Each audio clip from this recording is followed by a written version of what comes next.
1980. Richard finally had the promise of the money to make this film and the backing of the Indian government. He must have realized that the guys he originally wanted were all 20 years too old to play the young Gandhi who was thrown off the train. And that has to be your starting point. Michael Attenborough, having seen my Hamlet, said to his dad, when you get your shortlist down, you've got to see this guy. So I think it was a combination of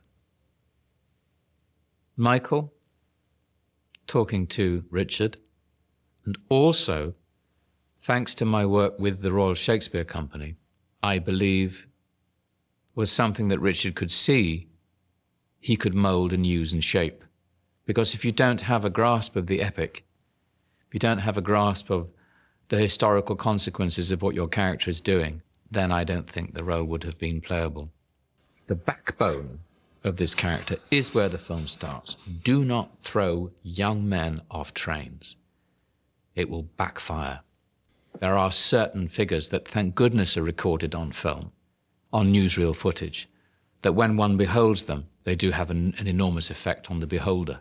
And Gandhi was one of those silhouettes on history's landscape that I knew about that did have this effect upon me. And I watched, I think it was 5 hours of newsreel footage in one sitting. I left the cinema absolutely convinced that this was impossible. But over the next few weeks, obviously I had taken that information in. Obviously that child, the child in me that was such a brilliant mimic at school and kept the classroom enthralled and kept my family's living room enthralled by my extremely accurate impersonations of people, kicked in when I arrived in India, and I was still losing weight, getting my suntan, and learning my lines. However abbreviated that sounds, that is a colossal part of preparation. And of course people could say, oh, come on, Ben, there's more to it than that. Not really. But it's how you get that suntan. It's how you acquire that darkening of the skin in India. It's how you lose weight but keep really fit and strong. And it's how you learn your lines. So I am with Simon Kay, the sound man, having lunch, but we haven't started shooting yet. And I, of course, have got, I think it's a tape recording of one speech that Gandhi made. And I used to listen to this speech because I love mimicking people. And I recorded a few phrases from this speech. Of course, it didn't have the background noise. It didn't have that wonderful scratchy hiss that the old BBC or All India radio microphones used to have. It was quite clean. I played it to Simon. And this is Simon listening to me, okay?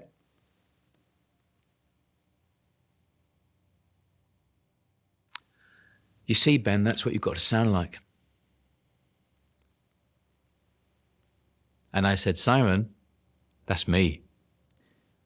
Most of the information that gets into the camera happens while that person's acting. That's the best kind of acting. It's the best kind of cinema. It's happening now, and the camera has caught it. No amount of research, poring over books, staring at photographs, listening to tape recordings, no amount of research of any kind would have given me the information that those guys gave me when they came towards me, with, smiling and nodding and sometimes touching my clothes, even my feet. And that's information for me as an actor. Sometimes you cannot get information any other way than experiencing what it must have been like for that person. When we made this film, which is probably one of the last real epic films, nobody was digitalized in. No crowds were digitalized in. I had to work with these people. The treatment that I received from the people of India can be broken down into perhaps more than one category, because there's a terrible caste system in India. 5 rigid divisions of caste and class. And the upper class historians and some politicians were abrasive, dismissive, unkind, and had "you are going to fail" as practically every other sentence, you know. And when the film came out, they were saying, there are 4,000 errors in Gandhi, you know, I mean, ludicrous things. I don't know how Richard dealt with it, but it was monumental on his part, that achievement alone, to get that film made. So sadly, there were elements there that were not cooperative. There were other elements that were extraordinarily cooperative, including Pandit Nehru's daughter, Indira Gandhi, who was the Prime Minister at the time, and her sons who were alive at the time. Terrible, all gone now. And there was one grandson of Gandhi that I met. He had lunch with me, and I was dressed as the old man at the time and fully prepared to shoot straight after lunch. I was pretty nervous sitting next to him, as you can imagine. I think I was eating some peas and they were flying off my fork. I was so nervous. And he didn't say a word. At the end of lunch, he said, "I've got nothing to say other than that you are being guided by unseen forces, and I wish you well." Now, I wasn't actually being guided by unseen forces. I was doing my job. However, that was an extremely generous thing to say. And maybe he was referring to the fact that there were people in India who were very, very protective of me, of Richard, and of our film set. I think that Candice was inspired casting because she's so beautiful and so blonde. Simply for Richard to put her on the screen with the character I was playing at that stage of his life was a great idea. Some people were even slightly shy of it when they watched the film. They couldn't accept the fact that, of course, women found him enormously compelling. All powerful men are compelling. I didn't request a spinning wheel. It's in the script. Gandhi is sitting spinning. I thought, my goodness, Ben, this is tricky. You can't spin. And I think within the limits of danger to life and limb, I always like to do my own stunts. So I decided that this stunt of spinning, I'd like to have a crack at myself. And what I found really empowering as an actor, and extremely difficult, unimaginably for me, was to spin and talk at the same time. I think Martin Sheen and I shared one of the greatest moments of our lives as actors, sitting on the wall, talking about the place I was born, hitting upon the idea of the Salt March. You know, filming involves several takes with different lenses and different angles, and therefore we had wonderful opportunities to enjoy the scene many times. And there were some takes that, of course, are used in the film, where we were so acquainted with the language that we were using and so trusting of each other that Martin said, I was so inside that scene that I had forgotten what you were going to say next. And it only came to me when you said it, and my lines only came to me as I opened my mouth. I think he was trying to say it was effortless film acting at its best, and that's marvelous. I knew John from the National Theatre, and I love Johnny. John Gielgud is a national treasure. We should be deeply grateful that he's still alive and that he is one of our great voices, and I think the greatest actor ever that I've worked with. To bring to his character such disdain and bafflement at the very idea of independence, utterly baffling. The great Trevor Howard, we had a scene with in the courtroom, and every time he stood before the prisoner, he reversed the usual ritual of the prisoner rising and standing before the judge, and he stood before the prisoner, and the whole of the courtroom stands. It's another great moment in cinema, inspired by Richard, but beautifully performed by a man who brings onto the screen tremendous worldliness, wisdom, authority, and a bitter disappointment in the conduct of his fellow men towards each other. I just had some brief scenes with Johnny Mills at the conference table, but again, faced with that wall of English military and diplomatic and political might, as an actor from the Royal Shakespeare Company who hadn't met these people before, it was very good for my performance, because faced with this array of knights, Sir Johnny Mills, Sir John Gielgud, these were knights of the theatre. Rohini Hattangadi was cast as his wife, and I found her very stalwart and strong as a fellow actor, and she was one of my keys into the Indian temperament at its best and at its worst. She showed me a lot, walking around and saying, no, look that way. And Rohini and Roshan Seth and Adik Padamsi particularly, very intelligent man. Before Richard filmed the funeral, which was very close to the anniversary of the funeral itself, Richard advised me to come and join him by the main camera on the bridge, because it's always been a fantasy, hasn't it, of all of us to be able to witness, quote unquote, our own funeral.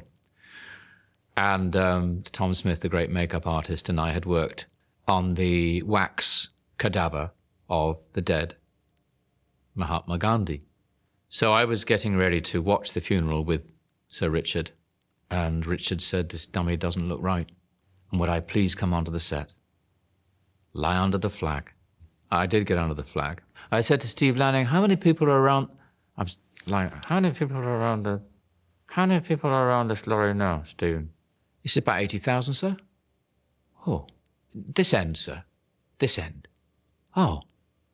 And how many people are here altogether? About 400,000, sir. Oh.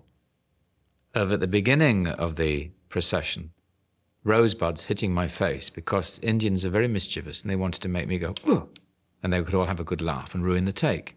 Didn't move. Didn't blink. So they soon stopped doing that. And then they started to throw petals. They started to sing. And they started to cry. And they went quiet.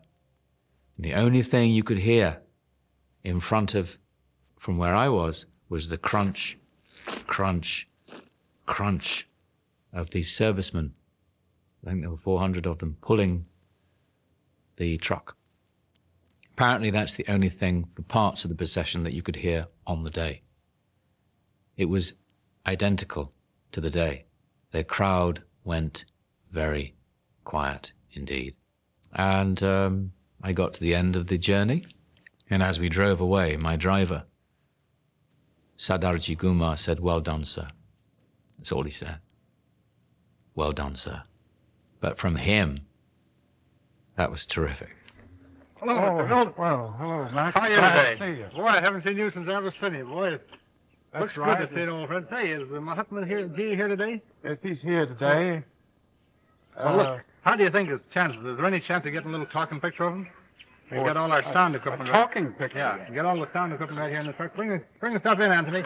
Right in here. Hurry up and unload it now. You want a talkie of him? Yeah, we want to get a talkie of him. Well, Mr. Gandhi is one of the most difficult subjects in the world for a talkie. He has a very feeble voice. And moreover, he has a very deep prejudice against being photographed at all.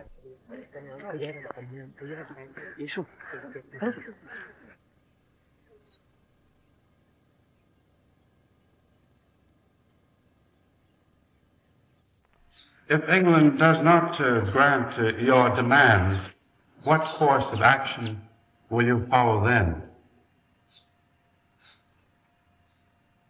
Of course, civil disobedience and all other phases of the Tyaga are always at our disposal, but whether we shall resort to this weapon immediately or what other steps we shall take, I cannot judge at present. If England grants your demands, Mr. Gandhi, do you intend to have complete prohibition in the new Indian states? Oh, yes, Absolute prohibition. absolute. And do you intend also, if India wins its independence, to abolish child marriages? I should very much like to, even before. Do you expect England this time will give India full self-government? That also is more than I can say.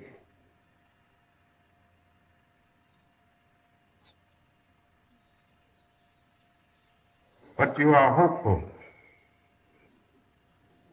I am an optimist. You are an optimist.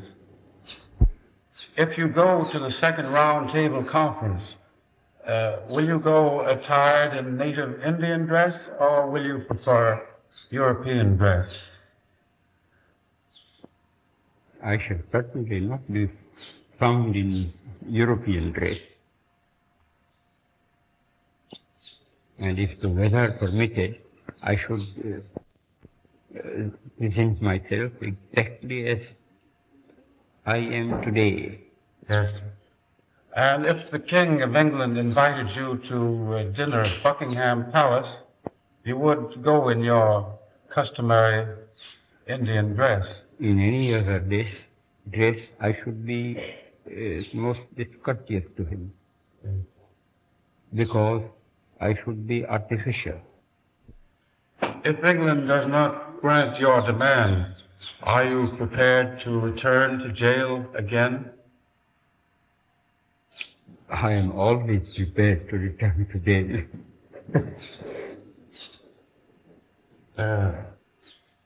Would you be prepared to die in the cause of India's independence?